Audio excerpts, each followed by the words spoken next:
Era uma noite quente em Lagos, quando o homem que chamarei de Emeka, um engenheiro de 38 anos, pai de 3 filhos, entrou pela primeira vez no enorme complexo religioso que mudaria sua vida para sempre. As luzes piscavam em tons dourados, a música sacudia as paredes, e o pregador no palco prometia milagres instantâneos, curas, prosperidade, libertação de maldições ancestrais.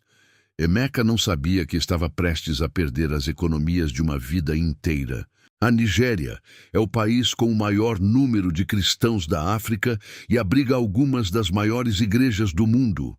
É também o terreno fértil onde prospera uma das formas mais sofisticadas e devastadoras de exploração religiosa já documentadas.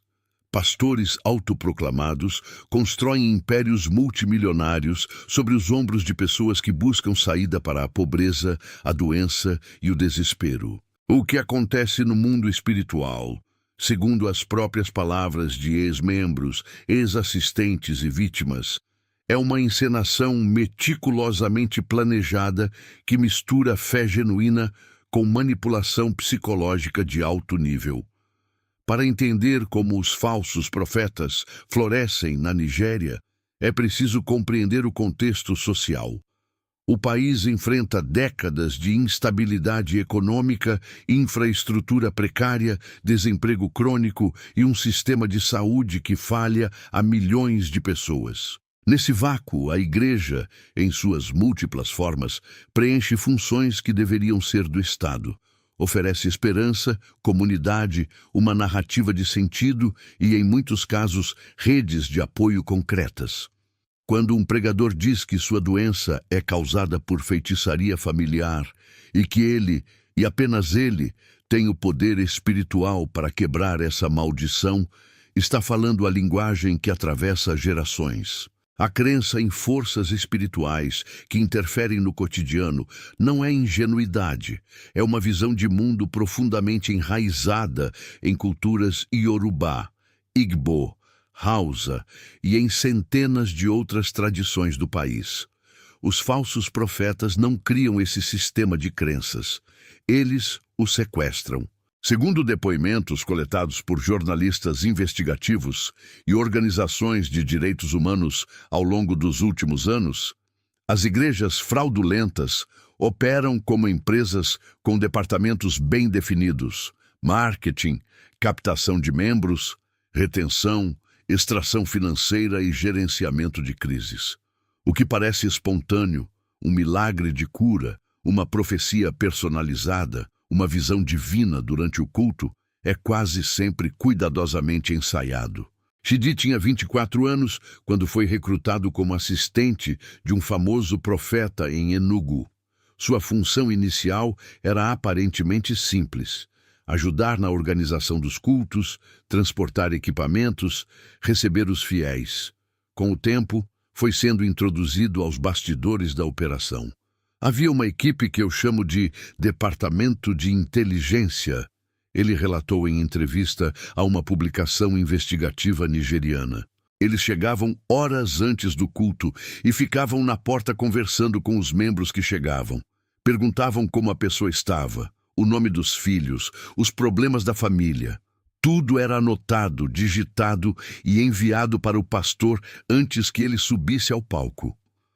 O resultado era desconcertante para quem assistia de fora. O pastor chamava alguém pelo nome no meio da multidão, revelava detalhes íntimos de sua vida e declarava que Deus havia lhe mostrado tudo em visão. Para o fiel, era prova irrefutável do poder divino. Para Chidi, era uma planilha. Esse método, conhecido em contextos de ceticismo como leitura a frio e leitura a quente, é documentado em igrejas fraudulentas ao redor do mundo, mas atingiu um nível de sofisticação particular na Nigéria, onde as igrejas maiores chegam a contratar ex-funcionários de serviços de inteligência para treinar equipes de coleta de informações. Alguns pastores usam pequenos auriculares durante os cultos, recebendo dados em tempo real sobre os membros que se aproximam. O mundo espiritual existe, disse Emeka anos depois de sair da igreja, que o arruinou financeiramente. Mas o que me mostraram lá dentro não era o mundo espiritual. Era teatro. Teatro muito bem feito, com atores que acreditavam no papel que estavam interpretando. Dois mecanismos financeiros dominam as igrejas fraudulentas nigerianas. A teologia da prosperidade aplicada ao conceito de sementes e a exploração do medo de maldições espirituais.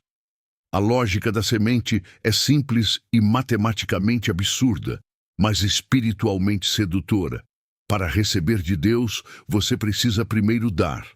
Quanto mais você der, mais receberá em retorno. O pastor não é beneficiário desse processo. Ele é apenas o canal através do qual a bênção flui. Dar para ele é dar para Deus. Reter é bloquear a própria prosperidade. Essa teologia, importada do movimento de fé norte-americano e adaptada com maestria ao contexto africano, cria uma armadilha psicológica quase inescapável. Quando a bênção não chega, quando o negócio continua falindo, quando a doença não cede, quando o filho não é aprovado no exame, a culpa recai sobre o próprio fiel. Você não deu o suficiente. Sua fé era fraca. Havia pecado oculto em sua vida. Nunca sobre a promessa que não se cumpriu. O mecanismo das maldições opera de forma complementar. Durante consultas privadas, pagas sempre. O profeta revela que a família do fiel está sob ataque espiritual. Podem ser ancestrais que fizeram pactos com forças das trevas. Pode ser um invejo de um vizinho. Pode ser uma maldição do nome. A solução exige orações especiais, jejuns supervisionados, objetos sagrados vendidos pela igreja e, invariavelmente, mais ofertas. Uma investigação do jornal Premium Times documentou casos em que membros chegaram a vender imóveis, retirar poupanças de aposentadoria e contrair dívidas significativas para financiar rituais de libertação que nunca trouxeram os resultados prometidos. Em alguns casos extremos, famílias inteiras foram levadas à falência em nome de promessas espirituais.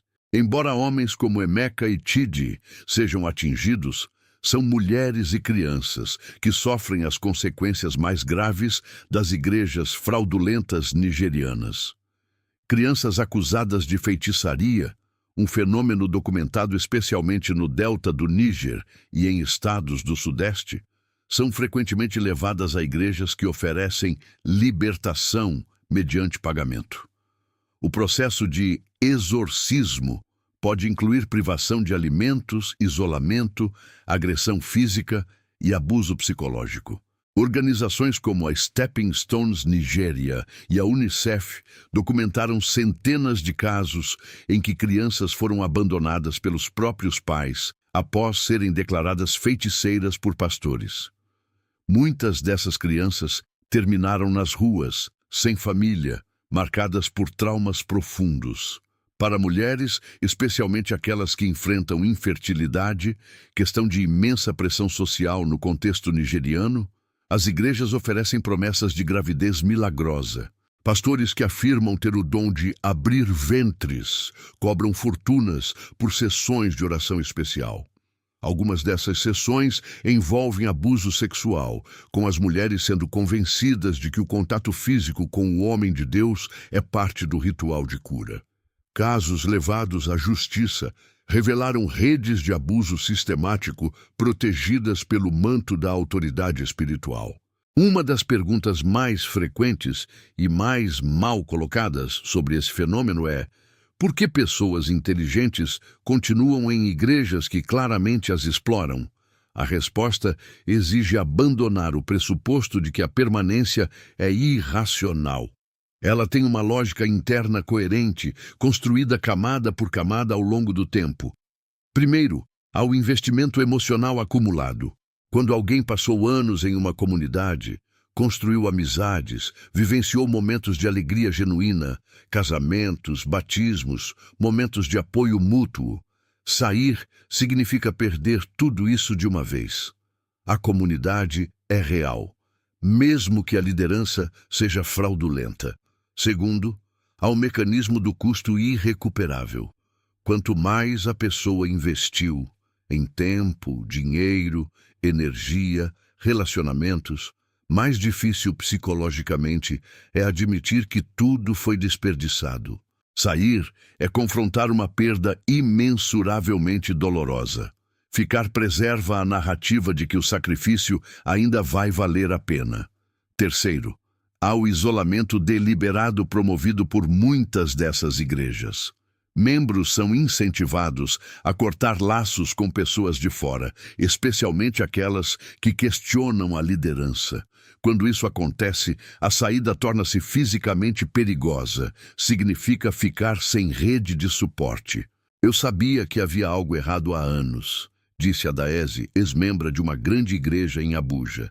Mas minha mãe estava lá, minha irmã estava lá, meus melhores amigos estavam lá. Sair da igreja era sair da minha vida inteira. Levei mais 3 anos para ter coragem de ir. A Nigéria não assiste passivamente a esse fenômeno. Há resistências importantes em múltiplas frentes. Jornalistas investigativos de veículos como Premium Times, The Cable e Sahara Reporters arriscam ameaças e processos judiciais para expor fraudes religiosas. Alguns chegaram a se infiltrar em igrejas por meses para documentar práticas internas. Seus relatos têm gerado debate público intenso e, em alguns casos, investigações policiais. Organizações da sociedade civil trabalham com sobreviventes, oferecendo apoio psicológico e jurídico. A recuperação de pessoas que saíram de igrejas controladores é um processo longo. Muitos enfrentam síndromes semelhantes às documentadas em vítimas de cultos, dificuldade de tomar decisões independentes, culpa persistente, sensação de vazio existencial. No campo legal, a Nigéria tem o Criminal Code Act, que proíbe práticas de feitiçaria e obtenção de dinheiro por falsos pretextos, legislação que, em teoria, poderia ser aplicada contra pastores fraudulentos. Na prática, porém, processar um líder religioso poderoso é um desafio colossal. Muitos têm conexões políticas profundas, financiam campanhas eleitorais e mantêm legiões de seguidores dispostos a intimidar críticos. Houve condenações notáveis. Em 2019, um pastor foi condenado por fraude após prometer curas milagrosas e coletar grandes somas de dinheiro de doentes terminais. Em 2022, outro líder religioso foi preso após acusações de abuso sexual contra dezenas de mulheres. Mas para cada caso que chega à justiça, centenas permanecem no silêncio. Seria um erro e uma injustiça encerrar esse texto com a impressão de que a religiosidade nigeriana é sinônimo de exploração. A esmagadora maioria dos cristãos e dos líderes religiosos no país age com integridade, dedica-se genuinamente às suas comunidades e representa uma força positiva e transformadora na vida de milhões de pessoas. O que está em jogo na denúncia dos falsos profetas não é a fé em si, é a proteção da fé de seu sequestro por oportunistas que a usam como instrumento de controle e extração de riqueza. As pessoas que encheram aquele culto em Lagos não eram ingênuas. Eram seres humanos que buscavam aquilo que todos buscamos: sentido, cura, esperança, pertencimento.